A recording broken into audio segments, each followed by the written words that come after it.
Isn't it amazing when just simple criticism of a game mechanic or something rather simple gets you thrown into HR?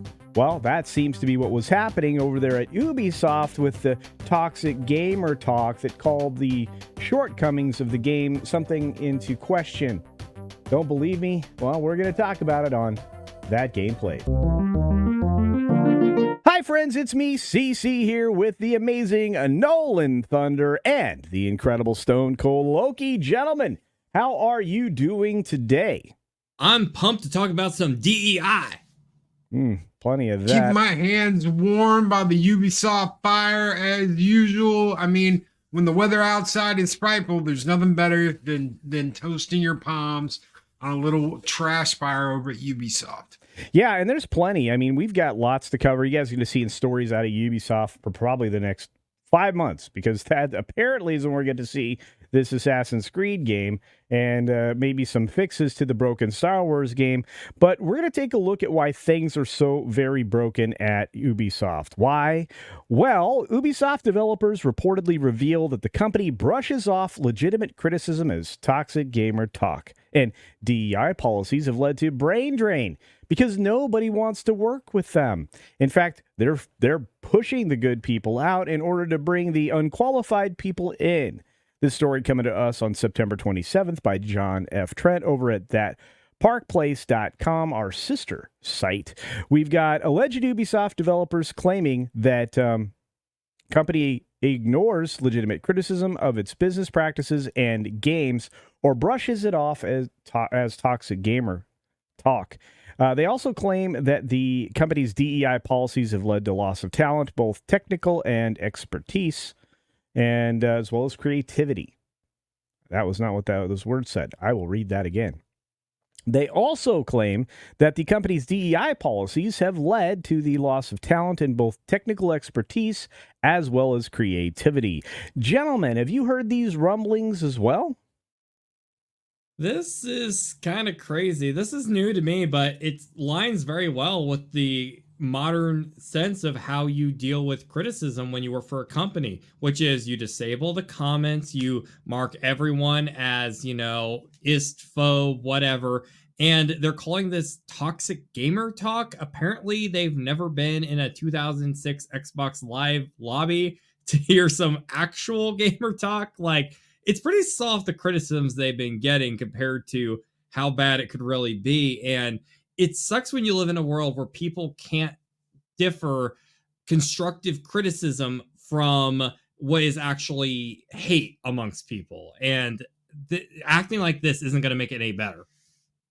Well, I have to ask, Loki, did you actually get the chance to see the video done by Legendary Drops from where this story comes from? I did. I mean, imagine being sent to the principal's office because you had a bowing concern about a problem. So these people are living in fear. They're going, you know what? We can't say anything. We can't bring up any criticism. We can't make constructive criticism, because if we do, we're going to get sent to HR, and then we're going to get sent to the principal's office, and then we're going to get fired.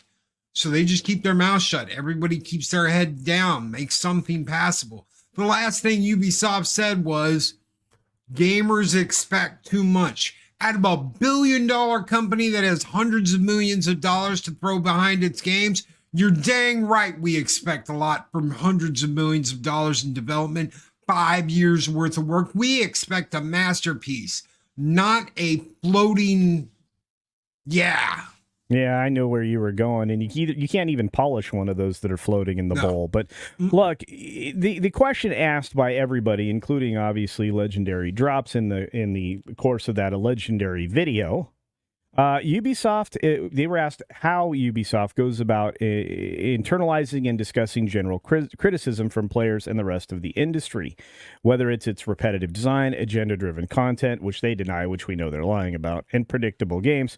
The developers actually responded to it, saying at a high level, they rarely talk about it. At a project level, they brush it off as toxic gamer talk.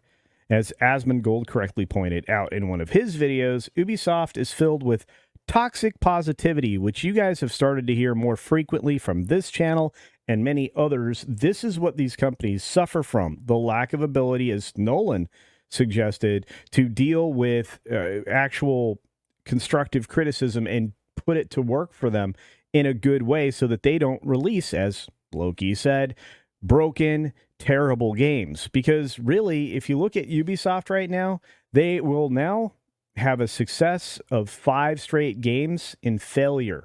That's right. When we get to Assassin's Creed, which I don't believe they're going to do much with, I think that will be the 5th consecutive failure that they can write on their ledger for a lack of performance, if not a complete flop.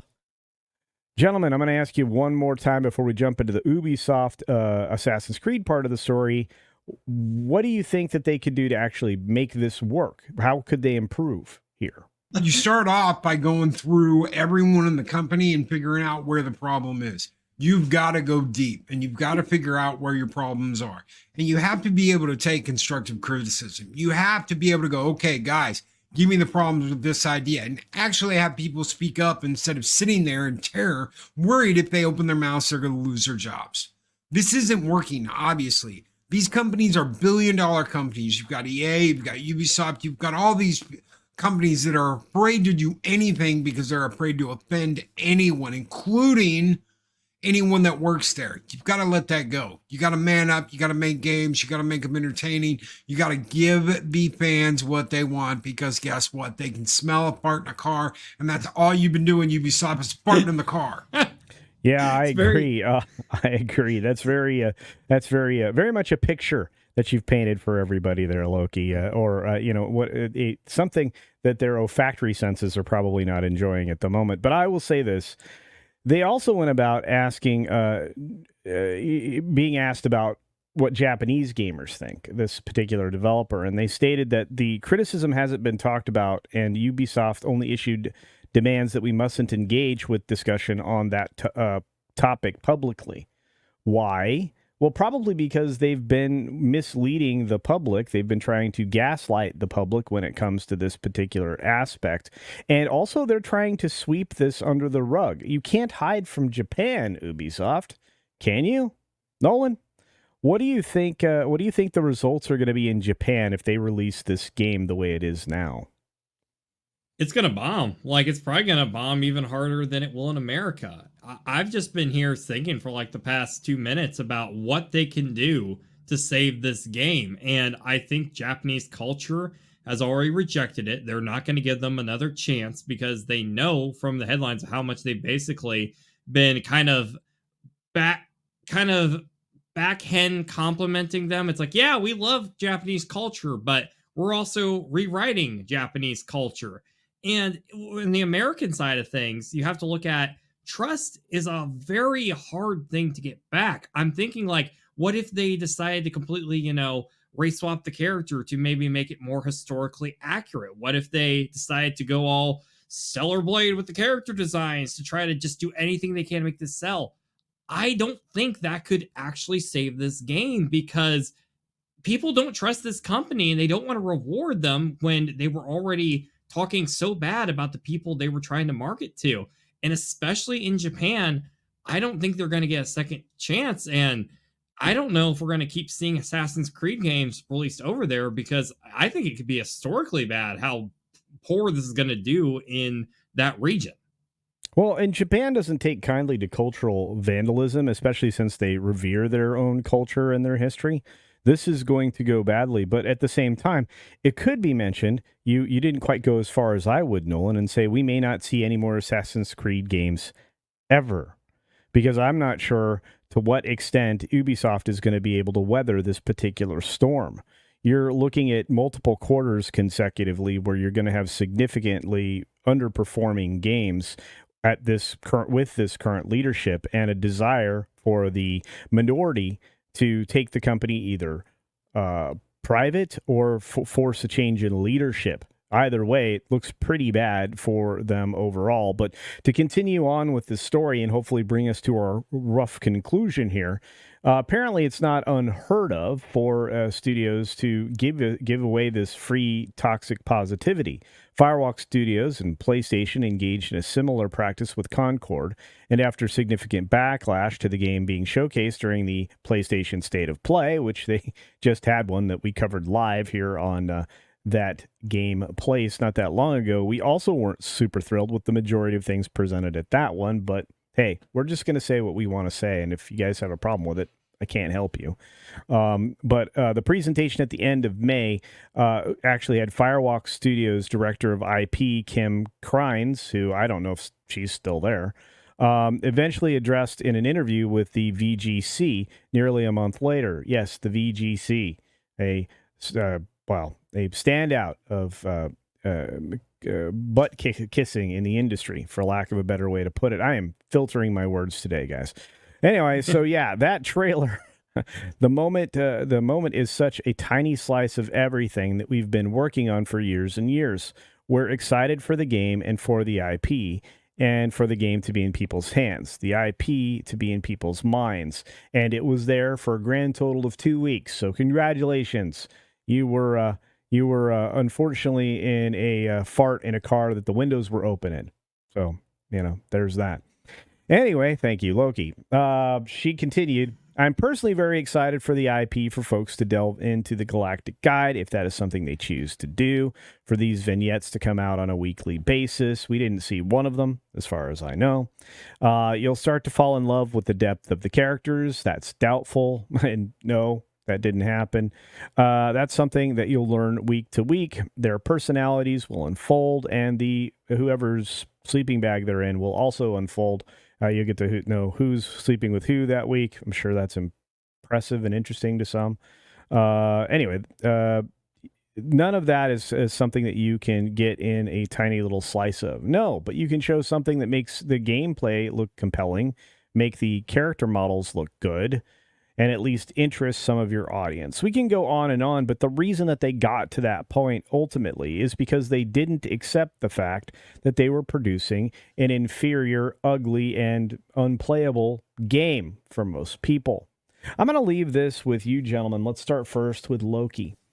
Loki, do you think that it's possible that somebody at Ubisoft will figure out that the reason that they have had successive failures is because they aren't listening to people who are trying to help them do better?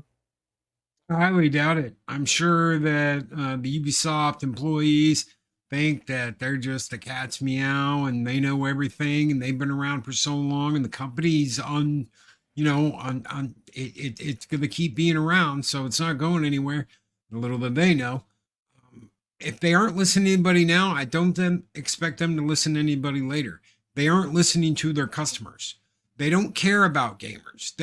They call it toxic gamer talk. Oh no. You know what you used to get hit with in a Call of Duty lobby back in the day. They've never experienced that. They have no idea what that is. So they don't know what it means. They're never going to know what it means because they're in their own little bubble and nothing exists outside of that. So you know what? It's about time we taught them a lesson and said, you know what? Our wallets are closed and you don't get our money. Sorry, you can go somewhere else.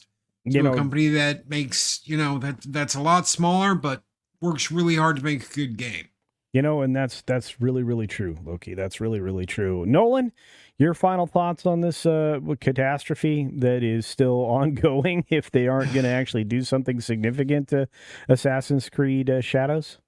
So one more thing I want to say in regards to Assassin's Creed as a series. You were saying that this could be the end of Assassin's Creed in general if it bombs hard enough.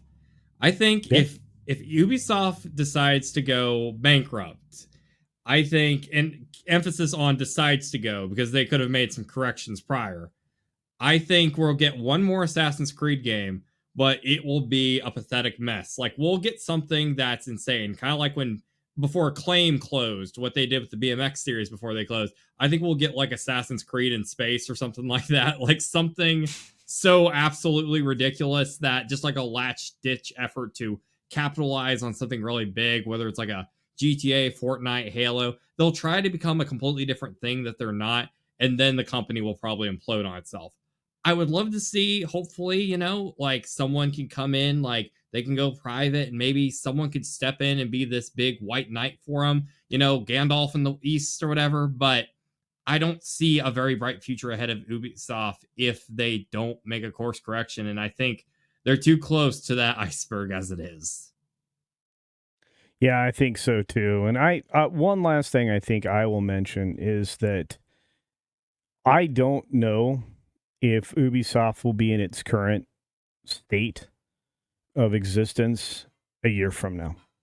My thoughts are they will be under different leadership, different ownership, or some mix of the two things. Because looking forward, they don't have any titles to save them.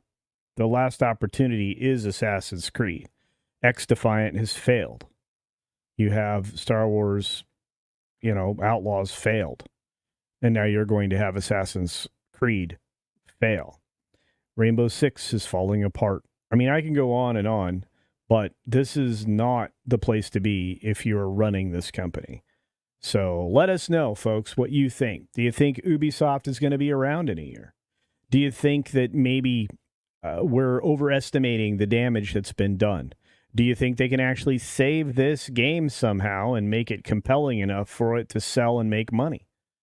I'm interested in your thoughts on any of those things, as well as your own thoughts as well. So that's what the comment section is for. Be sure you're still subscribed to the channel. And if you're not subscribed, let this be the day that we earned your subscription. Again, hit the thumbs up button and share this video around because, hey, I would like to be the next Legendary Drops. Well, at least I'd like this video to be the next Legendary Drops. And as always, as we regularly end, get your game on.